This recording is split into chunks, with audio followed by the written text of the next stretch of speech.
We all struggle with feeling like there's not enough time in the day to be productive personally or professionally. We all struggle to make our time matter. It's time to take control. It's time to start investing in the corporation of you. At Athena, they've helped over 700 ambitious professionals achieve more by connecting them with best-in-class, globally remote executive assistants. Athena executive assistants go beyond basic administration tasks. They help you make time matter through the art of delegation. They believe delegation is the superpower of all highly successful people. And your personal EA will help you get there. Your EA is a one-on-one long-term partner to help you achieve your personal and professional goals. Take back your time. Join the waitlist at athenago.com. That's athenago.com.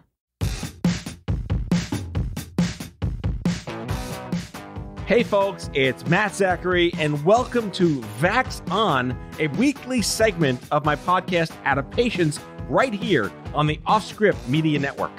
Hey, I'm Allura Nanos.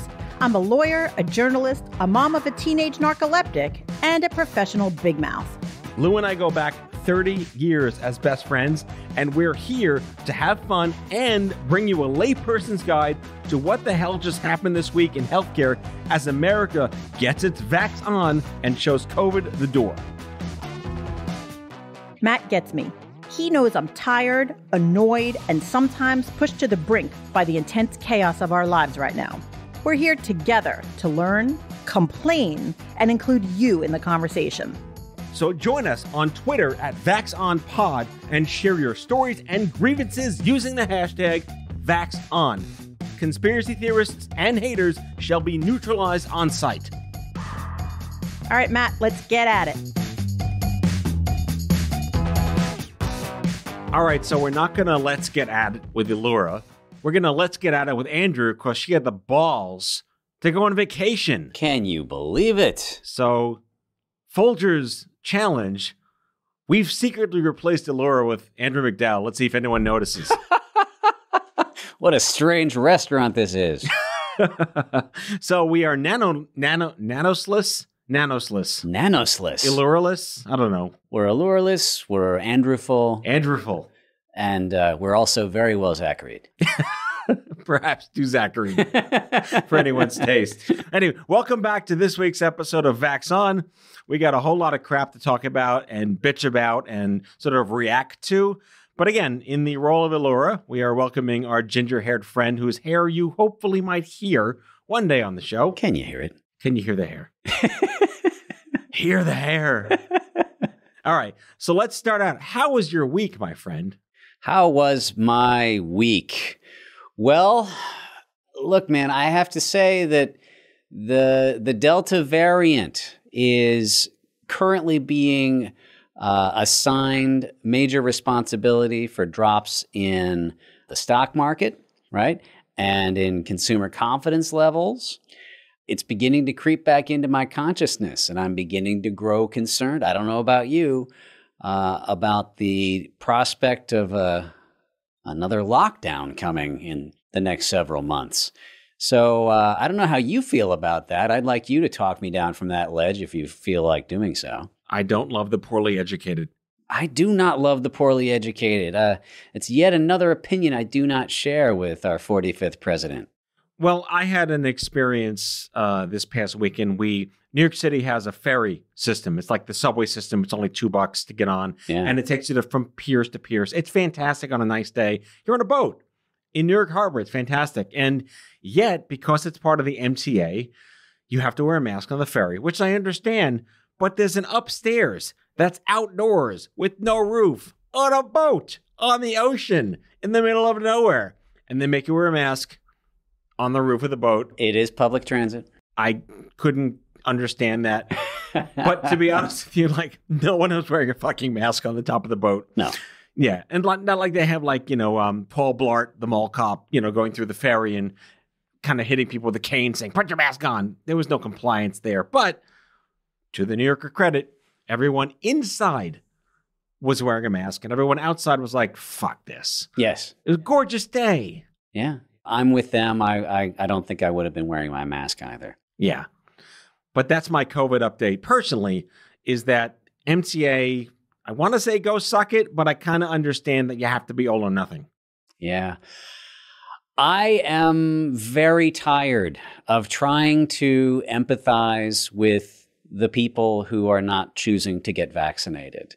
And what's really galling to me, Matt, is that it's just not an individual choice. You know, these people are offering up their bodies as a platform to allow variants to evolve and improve upon their mission in life, which is to make it past the barriers that we're attempting to create for them. Well, like the Epsilon variant is one douchebag away. It sure is. It sure is. You heard it here, folks. And, you know, we'll be talking about this later in the show. But there are people who continue to get tested for COVID based on the occupations that they've pursued in life. And among the vaccinated people in those occupations, the people who are getting tested, we are continuing to see plenty of examples that's going well beyond mere anecdote of people who are getting the coronavirus, usually the Delta variant, despite the fact that they've been vaccinated. They are asymptomatic carriers of this virus, despite the fact that they've been vaccinated. That is awful. But we already knew that that was going to be the case. Getting vaccinated makes you pretty much immune to having anything bad happen to you from any variant, for that matter, but you might still carry it and spread it. That's right. Yeah, we knew this. But my own experience of dealing with this pandemic is that there's so much information to keep track of, and all of it applies to each tiny decision that you make each day, that it's impossible to keep it all in one's mind all at once. And I think that's one of the reasons that we're working on this show, right? It's important for people to continue to understand the key information that's at play when it comes to this pandemic as they go through their lives. I think what's also maybe encouraging the unvaccinated in scenarios where I was reading the other day on NPR that one of the leading factors that are driving people hesitant to get vaccinated are that many events are requiring vaccination. But that brings us to our first story, where this piece of shit naturopathic physician in Northern California, who thankfully was arrested and charged, was actually giving fake immunization treatments and fake vaccination cards to people that didn't get the Moderna vaccine. So the people that chose to not get vaccinated went to this back alley asshole and got these seemingly photoshopped cards that said, I've been vaccinated, so they can then go see, I don't know, Axl Rose or whatever the hell their event of choice was that mandated vaccine cards. Yes, these were homeoprophylaxis. Homeoprophylaxis immunization. Wait, that's a lot of syllables. Yes. So this person, Julie A. Mazzi, not a doctor, was charged with a count of wire fraud and one count of false statements related to healthcare matters by the U.S. Department of Justice. This person handed out these supposed immunizations in pill form. The recipients of this supposed therapy were told that there were small amounts of the virus in the pills that they took, and then they were given these fake vaccination cards. Well, you know, I suppose that the bright side of this is that there is a market for these cards. People feel like they need to be at least seen as having been vaccinated. I mean, for the record, I like my vaccines in pill form. Oh, I would certainly have preferred that myself. But by the way, there is no vaccine in pill form. No vaccine in pill form, They don't come in folks. pill form. These poor people. Very frustrating. Of course, there are all kinds of scams related to this very significant crisis. Hopefully, this is not part of some larger trend. But you're right. I think, you know, it's like see a need, fill a need. You know, these people that don't want to get vaccinated and yet want to go on the cruise ship have these fake cards, and they find this back alley douchebag. And I'm sure that this person is one of many, many people taking horrible advantage of unseemingly unwilling, perhaps ignorant or misinformed people. Hey, psst, I feel like it's, yo, Spike, I got the Mott's. Remember that commercial from the 80s? Sure do. Psst, I got the pill form of the vaccine. Right. Personally, Matt, I don't know if you know this about me, but I am not a Republican. I don't hail from that side of the spectrum, but I do. Bullshit. But I do know some Republicans, and I got to know a few people whose way of thinking I can respect. One of them is a guy named Patrick Ruffini, who is a Republican pollster, and he's actually been doing some interesting work when it comes to the sort of messaging that might work in getting vaccine-hesitant Republicans to make the decision to get vaccinated. Is that the biggest segment of the population not interested in getting vaccinated? I don't know whether it is or not. So we'll need to come back to that on a future segment. Dear fact check. Yes, we'll fact check that and get back to you. But what I do know is that according to his message testing, messages along the following lines are what is most likely to work for people on the right who are vaccine hesitant. It goes something like this. Donald Trump got vaccinated. The vaccines were developed under his watch. So get vaccinated so that the liberals will shut up about COVID. So immunity to own the libs. Yeah, go ahead. Fine. Use that messaging. I'm comfortable with it. Own me. Get vaccinated. Give credit to Donald Trump for producing the vaccine if that's what you need to do. Operation Warp Speed worked. It happened under the Trump administration. Go ahead and look upon the vaccine as being the work of Donald Trump if that's what persuades you to get vaccinated. But get vaccinated. Right. Whatever it takes. Whatever it takes. Right. Damn be freedom and all that choice I should not make, and get your Medicaid out of my government. Exactly. We need to get past this preposterous poison of the politicization of our thinking about this. It's a very simple matter.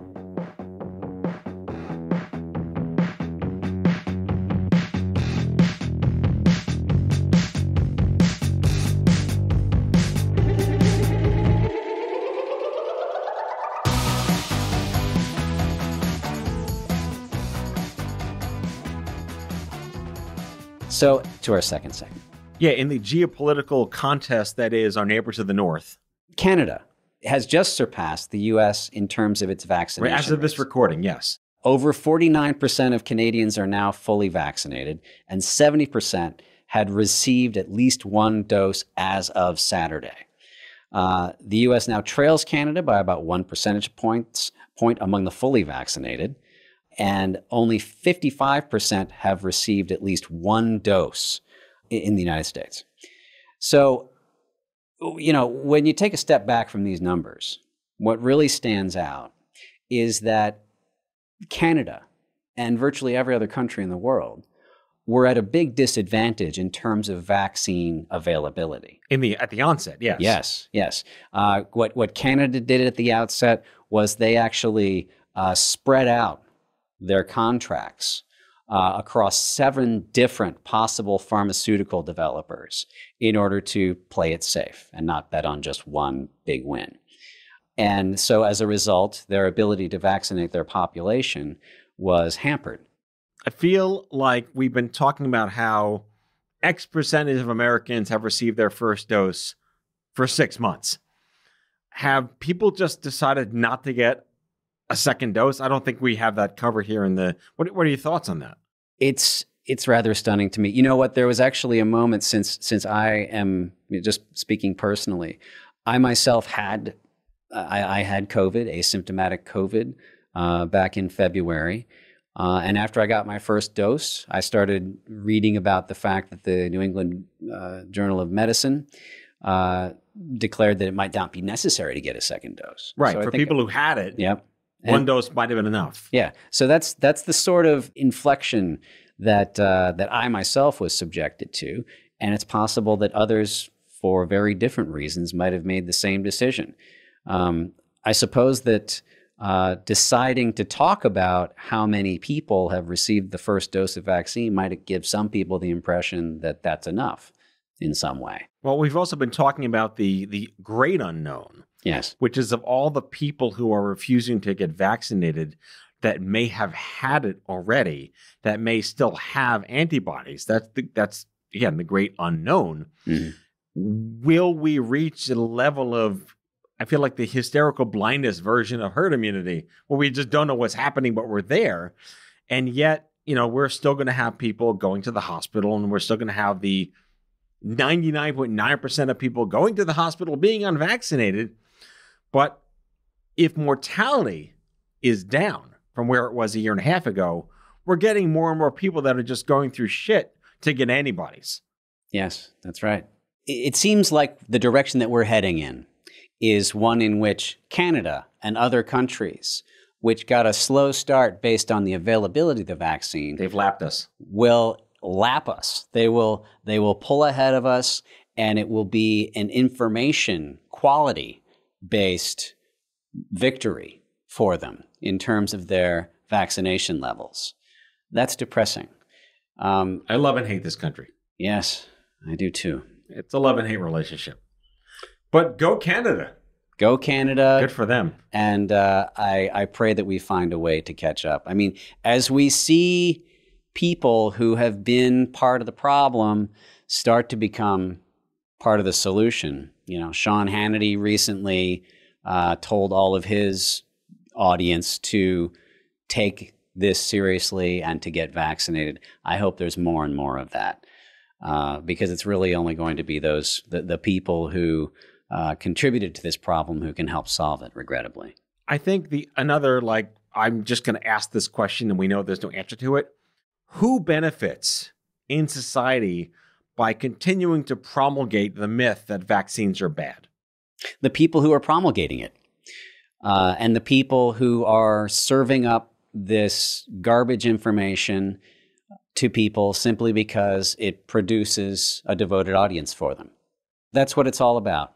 That's the only people experiencing a benefit are the people who are sharing this disinformation. It's terrifying. It certainly is. It's not unsurprising, and it's not really terrifying because we kind of know that that's the way the media works. But again, all props to Canada for doing the right thing. I'm unsurprised that we're going to get lapped by probably way more countries than Canada. But I think we're preaching to the choir with our listeners. We are phenomenally amazing listeners who are probably okay with this. And hopefully, I know we talked about last week, just to wrap up this segment here, that some people were waiting for the FDA to fully approve or fully clear the vaccine so they're not in like the emergency use authorization status. I don't know how many people will just say, oh, now it's safe after 200 million people get it and no one died from it. But if that's what it takes and we get a few more people and your Republican strategist friend says that do it for the Trumpist in you, all the better for this country. Yeah, I'm really not concerned about what it is that motivates you to do it as long as you do it. And, I'd like to suggest to our listeners that you reach out to us on Twitter at VAX ON Pod and tell us what type of messaging you think would be most effective in helping the vaccine hesitant person in your life change their attitude about getting vaccinated. Which reminds me, for next week, I want to cover the fact that Ohio gave up on its lottery system. Ohio was offering up money to incentivize people who are hesitant to get vaccinated. Imagine that, go get this tiny little needle once, because it was I think the J&J, the one shot, and we'll give you $1,000. And people stopped doing it. Anyway, we will pursue that lead. I want to learn more about that. I did not know that the lottery had been ended. I'd love to know their reasoning behind it. Yep. So speaking of lotteries, we're going to play some ads now, which has nothing to do with the lottery. I just want to segue out. Let's make some money.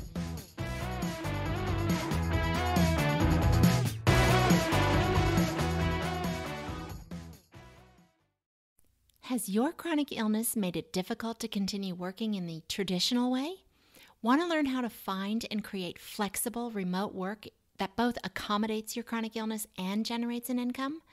Join the Patients Getting Paid membership, a community of chronicpreneurs where people just like you find workshops and trainings, weekly updated condition-specific gigs, twice monthly coaching calls, co-workings, accountability, and the kindest community to support you on your path to make money while working from anywhere and taking good care of yourself.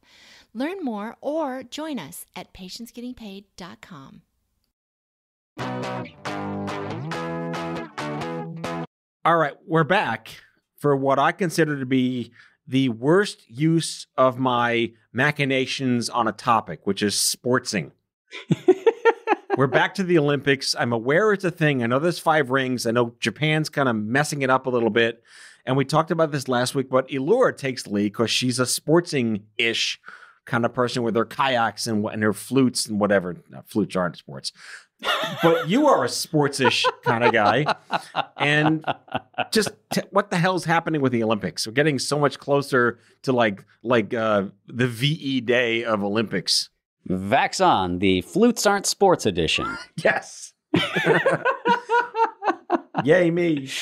Yeah, so this is a story about COVID at the Olympics. 2 athletes in the Olympic Village have tested positive for the coronavirus. This represents the first instance of athlete infections inside the village. All people came from the same country, they're participating in the same sport, and they've all been isolated in individual rooms. So far, overall, 55 people affiliated with the games, this includes people who are not athletes, support staff, etc., have tested positive for the coronavirus since the committee began tracking infections earlier this month. Now, this is something that's happened on TV shows. It's something that happens among people who are still getting tested. I don't know about you, but I have not gotten myself tested for COVID-19 since I was vaccinated. Well, I had it twice. Yep. Because we traveled internationally. Mm-hmm. We had to I suppose you did, didn't you? We had a negative going down, negative coming back, all 4 of us. That's right, when you went to Turks and Caicos. Yes.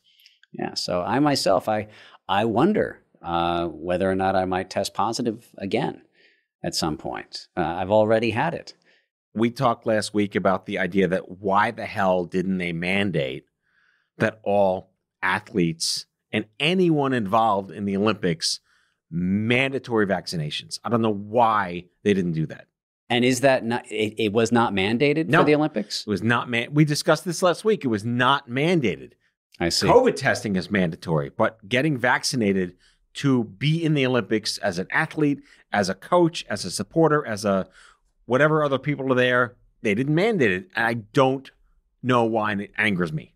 This has got to be the first time that, and please fact check me on this, at VAX On Pod on Twitter, but this has got to be the first time that a majority of the population in the host country is against holding the Olympic Games. Yeah. That is the case here. 55% of the Japanese population does not want these games to be happening right now. Correct.